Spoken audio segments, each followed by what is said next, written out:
Así entramos con el análisis. Nos acompaña para ello el doctor Cristian Morales Furimán, representante de la OPS-OMS en Venezuela.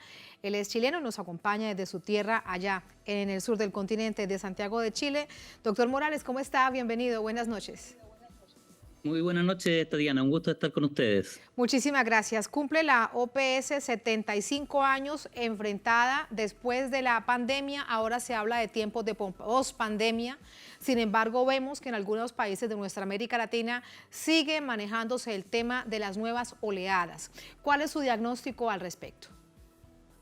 No, claro que sí. Primero que nada, la OPS tiene ya 120 años. Quien cumple 75 años es la Organización Mundial de la Salud. Por supuesto, en esta región del mundo, en las Américas, la OPS es la oficina regional de la OMS para las Américas y estamos muy contentos de poder celebrar este nuevo aniversario de la OMS.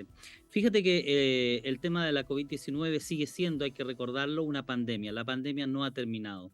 ¿Y por qué no ha terminado? Justamente porque a través del mundo no hemos terminado de alcanzar esos umbrales vacunales que nos pudieran proteger. Mientras hayan países en diferentes continentes, por ejemplo en África, en donde todavía las tasas de vacunación no sean lo suficientemente elevadas, vamos a estar todos en riesgo. La COVID-19 nos trajo muchas enseñanzas, fue un gran desafío, pero aprendimos que hay que ser solidarios, no solamente por un tema ético, sino que también por un tema de salud pública. Si no enfrentamos todos juntos de la misma manera y compartiendo las informaciones y los recursos, un desafío como el de la COVID-19, mal se puede salir de él. Hay que hacerlo unidos, hay que hacerlo de conjunto. Eso es lo que nos deja de lección esta pandemia. Sabiendo que lamentablemente también en el futuro podemos enfrentar otras pandemias, ya sea de coronavirus o de otro virus, porque también es simplemente una eh, posibilidad debido al tipo de desarrollo que estamos llevando adelante, en donde vamos destruyendo nuestro medio ambiente, nos vamos enfrentando cada día con nuevos patógenos, que algunos de ellos pudieran tener también, por supuesto, un potencial pandémico. Por ejemplo, doctor Morales, vemos hoy en día, digamos, lo enmarcamos en este 2023, gripas o gripes, como se dice en Venezuela, extremadamente fuertes. Cuando se va al sistema de salud se habla de influencias que son muy duras, que a veces el cuerpo humano realmente se resiente. Eso es parte de la situación propia de la pospandemia, de todos estos 2 años de haber estado tan cubiertos y luego aparecer descubiertos en el ambiente, digo. Sí, por supuesto, el virus de la influenza también se propaga de la misma manera que el coronavirus. Entonces, todo lo que hicimos para luchar contra el coronavirus también nos permitió defendernos de los virus de influenza que durante estos años han estado presentes. Entonces, cuando ya empezamos a salir, cuando ya dejamos un poco de lado esas barreras que poníamos para protegernos del coronavirus y en particular de la COVID-19, entonces sí estamos más expuestos a el virus de la influenza y probablemente también nos puede dar un poco más agudo que lo que ha sido en años anteriores. Pero las consecuencias de la COVID-19 van mucho más allá que eso. Los sistemas de salud tienen que repensarse en este momento para poder estructurar de una nueva manera el cómo se organizan los servicios de salud y cómo se distribuyen los recursos. Y esta nueva manera tampoco es tan nueva. En realidad, desde 1978, la OMS la está recomendando. Los sistemas de salud deben basarse en la atención primaria de la salud, deben poner el derecho de la gente al centro de todas sus decisiones. Se debe trabajar con un enfoque intersectorial porque la mayor parte de los condicionantes de nuestra salud y de nuestro bienestar tienen que ver con lo que llamamos los factores sociales que determinan nuestra salud, la educación, el agua y saneamiento, el acceso a un trabajo decente, Sí, pero aquí, doctor, acceso a un medio doctor ambiente Morales, adecuado. sí, permítame preguntarle, porque cuando hablamos de los sistemas de salud que vimos en la mayoría de nuestros países, para enmarcarnos en nuestra América Latina, pues realmente colapsaron y muchos de esos sistemas de salud responden a el proceso o modelo de desarrollo del país, capitalismo neoliberal, en donde en algunos casos, con todos los ejemplos, el paciente no es paciente, sino que el paciente pasa a ser un cliente, es decir, es un sistema de mercado. ¿Qué lección deja al respecto? Sí, claro que sí. Bueno, lo primero es que los primeros países en donde colapsaron los sistemas de salud fueron más bien los países del norte, fue más bien en Europa, y luego vimos también que eso sucedió en varias ciudades de Estados Unidos.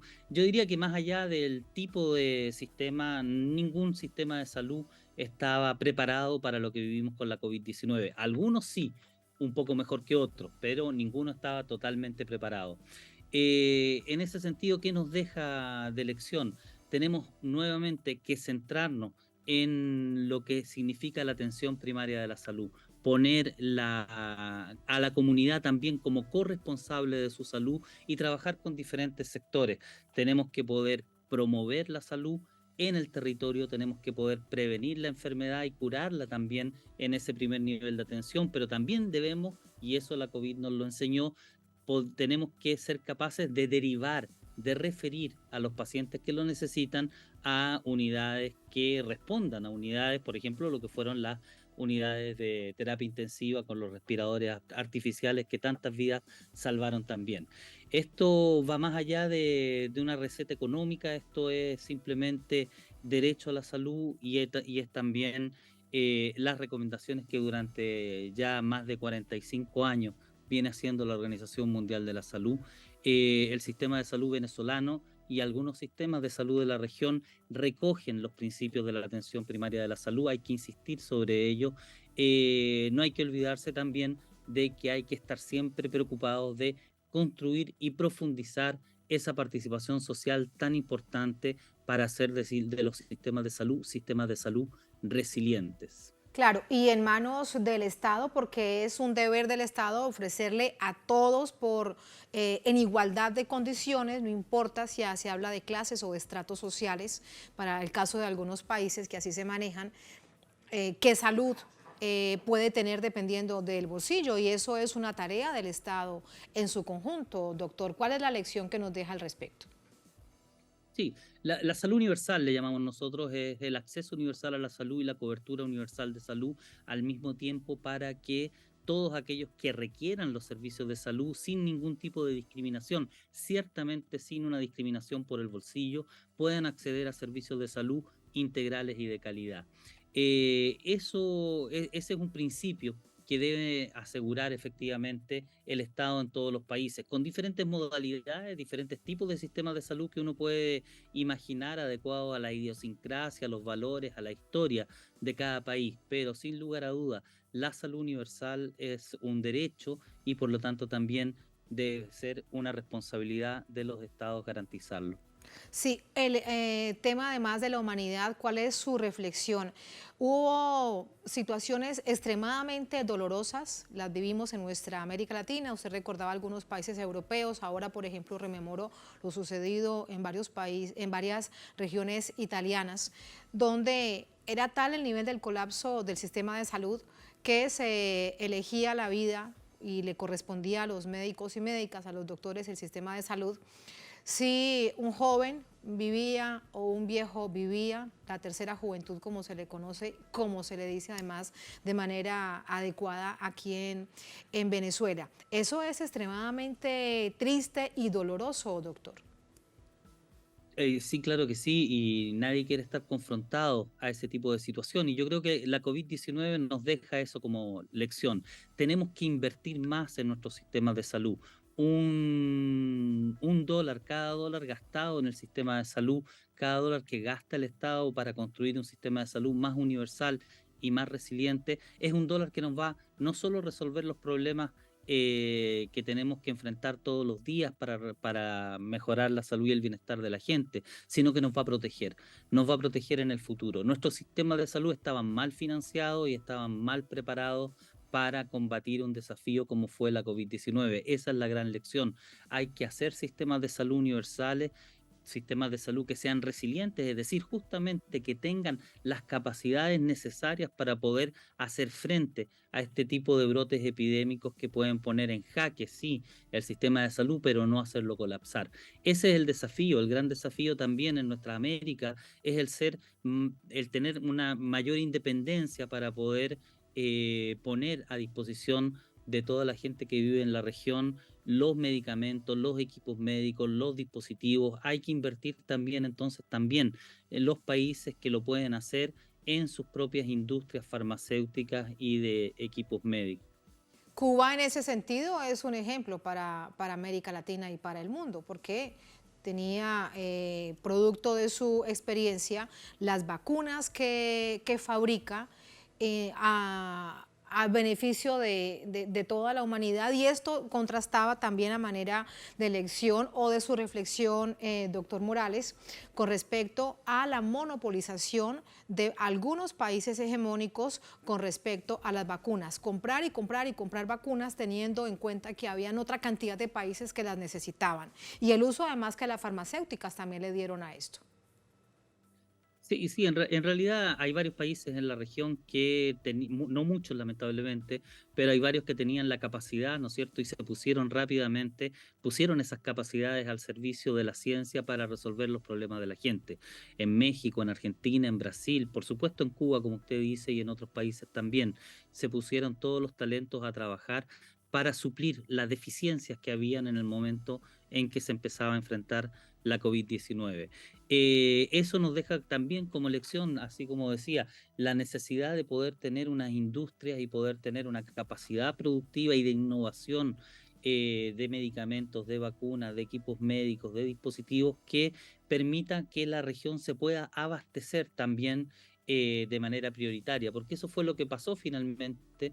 Los grandes productores de este tipo de bienes y servicios, como son las vacunas nuevamente, los medicamentos, los equipos médicos, los dispositivos, no estaban la mayoría ubicados necesariamente en esta región del mundo, ¿no es cierto? Y muchas veces privilegiaron, incluso algunos países, recordemos, prohibieron la exportación de vacunas en un momento dado de la pandemia hasta que no se resolvieran sus propias necesidades. Entonces, bueno, vamos sacando lecciones. Aquí lo más importante es la solidaridad nuevamente y recordar que nosotros vamos a estar todo este año celebrando los 75 años de la Organización Mundial de la Salud con diferentes tipos de eventos.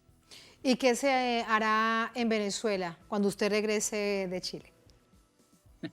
Sí, bueno, entre otras cosas, lo más próximo que tenemos es justamente la celebración de la jornada Salud para Todos, San Agustín del Sur, la cual se llevará a cabo el jueves 20 de abril y ofrecerá servicios, información y mensajes de salud para la comunidad.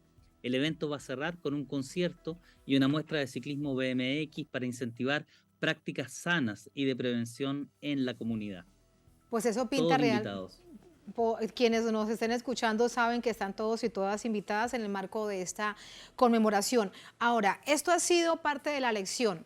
Cuando comenzábamos esta conversación, doctor Morales, usted nos decía, la COVID-19 aún está vigente. Evidentemente, el panorama no es el mismo de hace un año, año y medio atrás, o cuando comenzó, que era realmente pavoroso. ¿Qué se debe hacer para que cada día pensemos en que se puede alejar más para que se acabe por fin la pandemia en nuestro continente?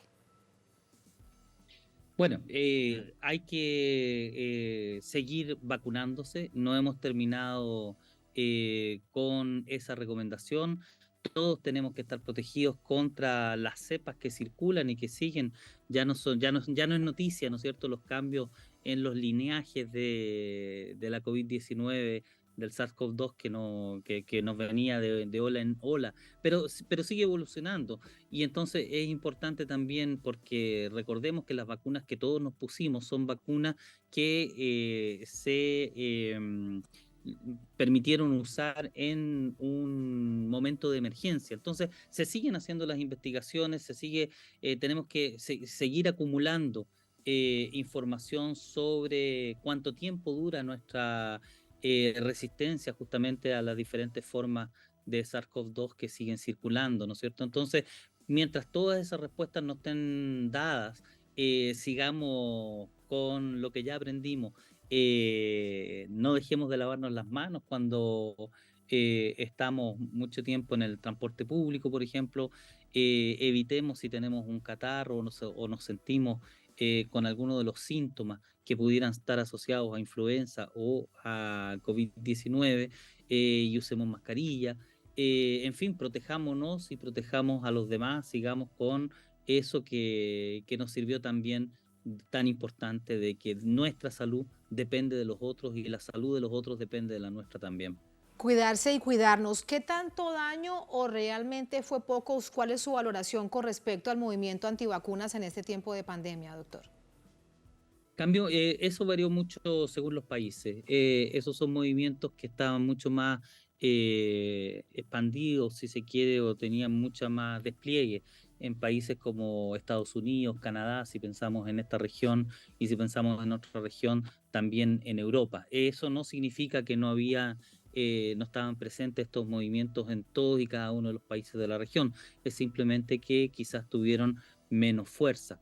La región de las Américas ha conocido en los últimos 50 años la erradicación de muchas vacunas y la mejoría de los indicadores de salud de la mayor parte de los latinoamericanos se debe a nuestra capacidad de combatir las enfermedades inmunoprevenibles. Entonces, la cultura de la vacunación que salva a nuestro hijo, a nuestra hija de una enfermedad que antes era mortal, creo que ha calado muy hondo en nuestra región y por suerte en la mayor parte de los países, estos movimientos a los cuales usted hacía referencia, antivacunas, han sido minoritarios y ojalá sigan siéndolo por muchos años más. Y como recomendación entonces, a manera de conclusión, doctor Morales, debe continuarse el proceso de vacunación. Esto implicaría además políticas públicas de salud en todos los países. Sí, claro que sí. Hay que darle nuevamente mayor importancia a la capacidad que tiene que tener el Estado de ejercer una rectoría fuerte sobre los sistemas de salud. Los sistemas de salud pueden tener diferentes actores, actores privados, actores públicos, actores asociativos, pero deben de tener una autoridad que regule a los diferentes prestadores. Hay que ejercer una gobernanza fuerte sobre los sistemas de salud. Hay que invertir una inversión pública en los sistemas de salud porque el sector privado no lo hace de manera adecuada y no lo hace suficientemente. Tenemos que contar justamente en una inversión pública que llegue por lo menos a 6% del Producto Interno Bruto como gasto público en salud. Eso es una meta que desde 2014 nosotros impulsamos. ¿Para qué se necesita este dinero? Justamente para hacer sistemas más universales y más resilientes que pongan el derecho a la salud al centro de todas las decisiones de organización de estos sistemas de salud. Ese va a ser un sistema de salud que nos va a proteger mejor de una pandemia como la COVID-19, pero también nos va a permitir estar alerta y vigilar la potencialidad de otras enfermedades a las cuales probablemente nos vamos a enfrentar en los próximos años. La probabilidad de otra pandemia, es terrible pensarlo, pero es mejor tenerlo claro, la probabilidad de otra pandemia con otras características. La probabilidad es cerca de 100%. Ahora, eso no significa que vamos a tener una pandemia ni este año ni el próximo año. Y ojalá esa pandemia sea en 100 años más, como fue la pandemia de COVID-19 con respecto a la pandemia de influenza que se vivió en los años 1918-1922. Pero va a haber otra pandemia y tenemos que prepararnos. No puede pasar nuevamente que nuestros sistemas de salud se vean a tal punto presionados que puedan colapsar o nos tengan que llevar a tomar esas terribles decisiones y hacernos esas terribles preguntas que usted hacía hace unos momentos atrás, recordando la fase más oscura quizá de la pandemia de COVID-19. Entonces tenemos que prepararnos mejor y estoy seguro que si la solidaridad prima y si prima la salud pública y prima el interés general, todos los países debieran poder ponerse de acuerdo en estos principios básicos que nos van a defender en el futuro. Y la humanidad. Doctor Morales, muchísimas gracias. Muy buenas noches. Buenas noches, Tatiana, y buenas noches a todos los Muchas telespectadores. gracias. Hasta luego.